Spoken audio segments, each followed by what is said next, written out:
few years ago, I saw a video with a motivational speaker. I think his name was John Asseroff. He's a real estate mogul who got very rich, who also practiced goal setting, especially putting up vision boards. Vision board, you know what a vision board is, where you put all your hopes and dreams? When he was young, he did this vision board, all the things he wanted to do, the houses and boats and things he wanted, and then he went into real estate, made lots of money. Years later, he's living in the house of his dreams. Going through his attic, finds an old vision board, finds a house there. The vision board says, here's the house I want to live in. He looked at it and said, my God, the house that I picked that I said I wanted to live in many years ago, is the house I'm living in right now. Does anybody believe that? Sure. Yes. Yes. I don't believe it. I don't believe it. Maybe it's a similar house, maybe it's in the same area, same house. I'm very skeptical of that.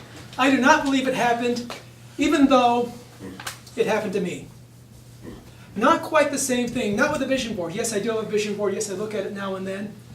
But mine goes back to high school. High school, I was in my junior year, 1976. I took the AP History exam. I was not going into a career in history. I was going to be an engineer, but I took AP History, so I got to take the exam. Essay question. Was American society, as evidenced by Anytown, New England, I'll call it, becoming more democratic, in quotes, in the period from the 1750s to the 1780s, discussed with reference to property distribution, social structure, politics, religion? And here we have population, we have property taxes, we have people in town. Ooh, we have homes, some of the homes in Anytown, New England. And this. 60 minutes. Okay, 6 minutes to basically BS my way through this essay. I was halfway good at that. And in the end, when the results came back months later, I found that I got a 5 on the history exam, which is the highest you can get.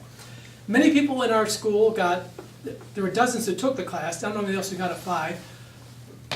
My friend, who knew a lot about history, is now then later on became a diplomat and has given briefings to Secretary Kerry.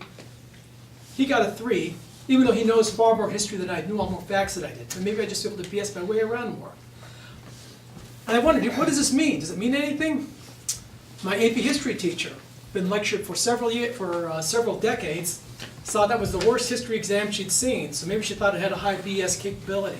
I looked at it as being a great reasoning capability. Maybe it's a way of just being able to reason, to get your way through life, to be able to look at things and deduce new answers.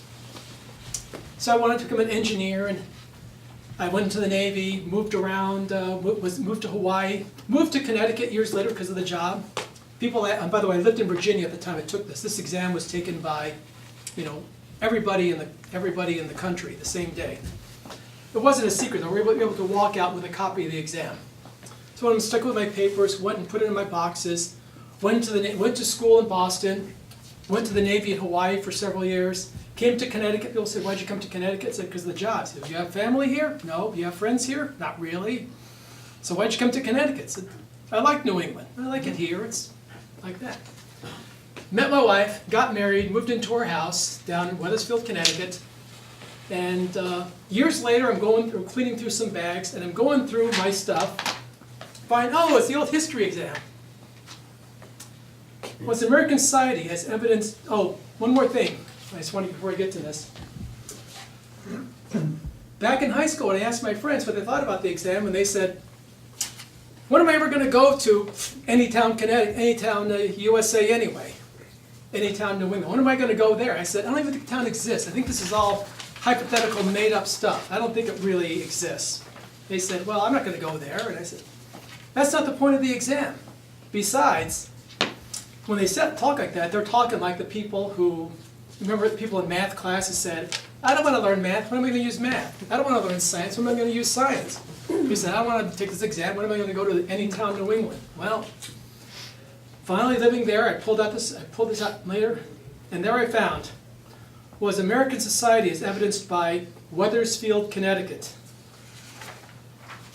And there it was, and I said, the Webb House, the the Buck House, the Bulkley House, Silas Dean's, the town that I lived in for 20 years. After never living anywhere for more than 4 or 5 years of my life, I've lived there over 20 years, a very happy life, happier than I've ever been.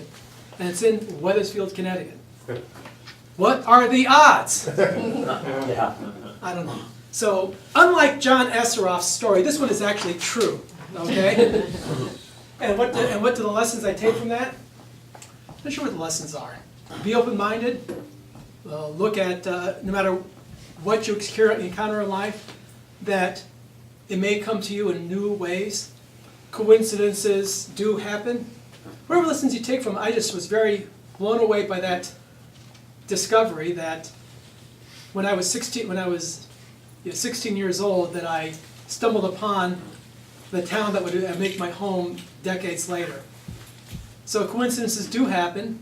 Always keep your eyes out. Keep your for anything that can happen, for opportunities that can happen, and you never know where they could take you. Okay. Joel Garcia. And title? Title? Oh, title of my speech was Anytown, Connecticut. Okay.